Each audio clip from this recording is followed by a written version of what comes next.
Xavier. Eh ben bonjour à tous, salut Guilain.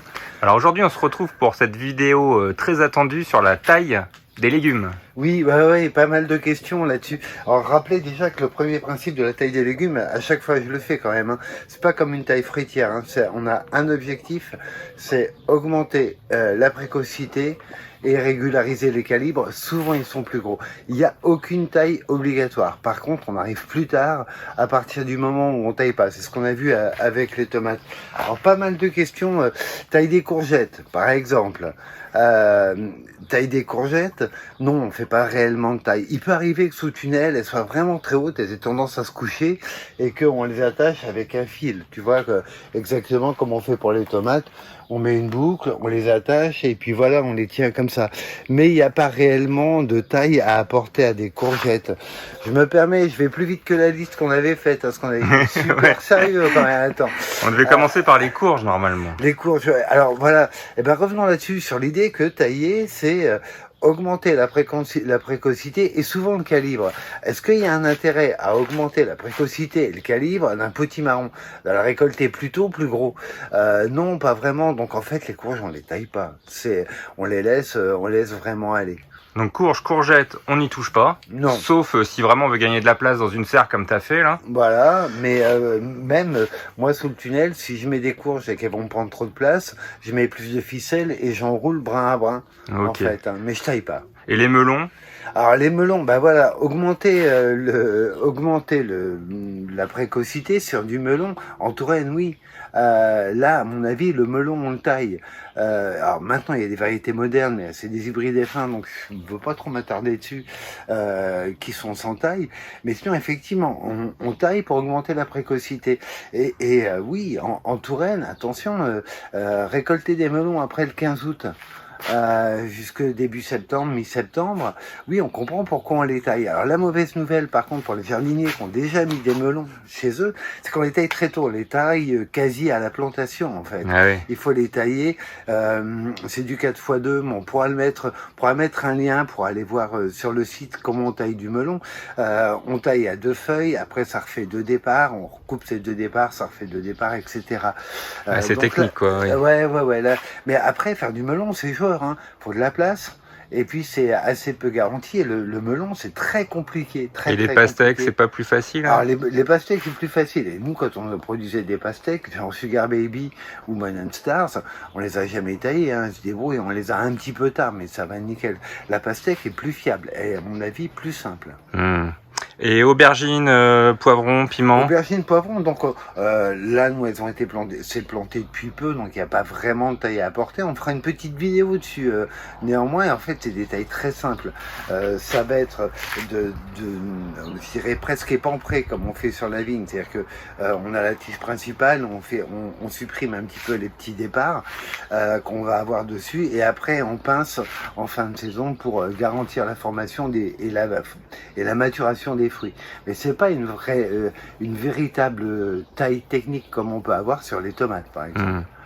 Et il reste les concombres. Alors les concombres, libre à chacun de les tailler. Nous dehors, on les taille pas, on laisse se débrouiller et ils poussent au sol. Et attention, hein, ça ramifie le concombre.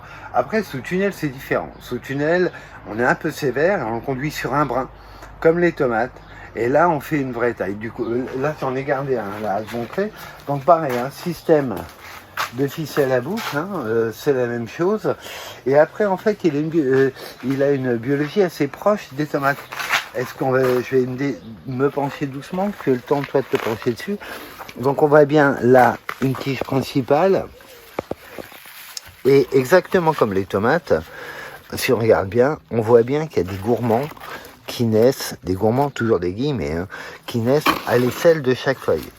Donc là, on a bien une feuille, on a bien un gourmand, entre guillemets, qui naît, avec un fruit, par contre. Je suis pas sûr de réussir à l'avoir bien montré.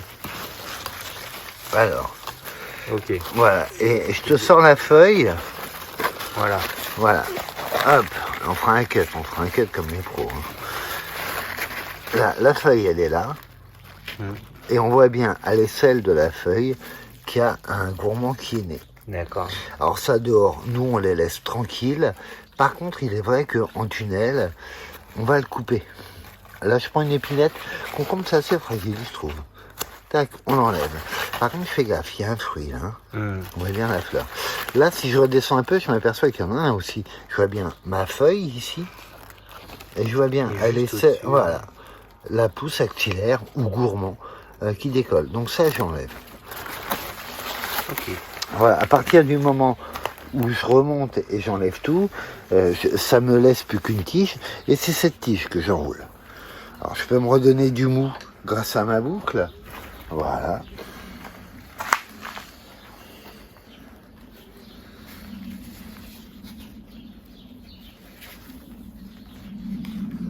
Hop, et puis après, je retends.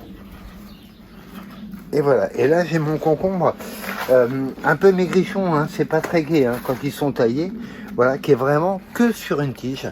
Voilà la taille qu'on peut apporter au concombre. Honnêtement, dehors, on en a des concombres qui sont plantés dehors. Je les taille pas, je m'embête pas. Alors, il est vrai que je les aurai un peu plus tard, etc., etc. Sous tunnel, oui, on reprend une conduite taillée parce que sinon ça devient vraiment des grosses bêtes. Et ça donne moins de fruits ou c'est pareil?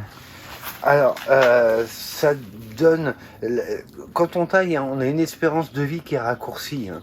Donc ça donne des fruits plus réguliers, plus tôt, plus vite, puis bien réguliers, bien faciles à attraper. Par contre, attention, hein, son espérance de vie est raccourcie hein, quand même du fait de la taille. Bien rappeler ce que disait Bourguignon, c'est que ce que nous dit Claude Bourguignon et Lydie Bourguignon bien sûr, c'est qu'une plante elle vit essentiellement de lumière. À partir du moment où on lui enlève des feuilles pour la taille, on lui pose un anneau gastrique hein, quand même. Hein. Donc oui, on l'affaiblit, ça c'est incontestable. Donc moi j'aime bien l'idée, en tunnel on essaye d'envoyer un peu, d'aller un petit peu vite et on taille. Et dehors on les laisse vivre une vie entre guillemets normale. La taille, il faut se méfier, c'est la quintinie. Hein. Donc le grand responsable des cultures fruitières et potagère de Louis XIV qui disait beaucoup de gens coupent et peu de gens taillent. Et oui, effectivement, et quand on ne sait pas, vaut mieux s'abstenir. Effectivement, sachant que sur les légumes, le seul risque qu'on prend, ça va être de les avoir un peu plus tard.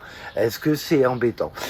Parfois, honnêtement, oui, hein, sur melon, c'est embêtant. En Touraine, j'entends. Ouais. Et effectivement, à Marseille, c'est pas du tout la même réalité. Mais voilà, bien se rappeler de ça, que la taille potagère, elle a qu'un seul objectif, c'est augmenter la précocité et souvent le calibre. Elle n'est jamais obligatoire, quoi qu'il en soit. Ok.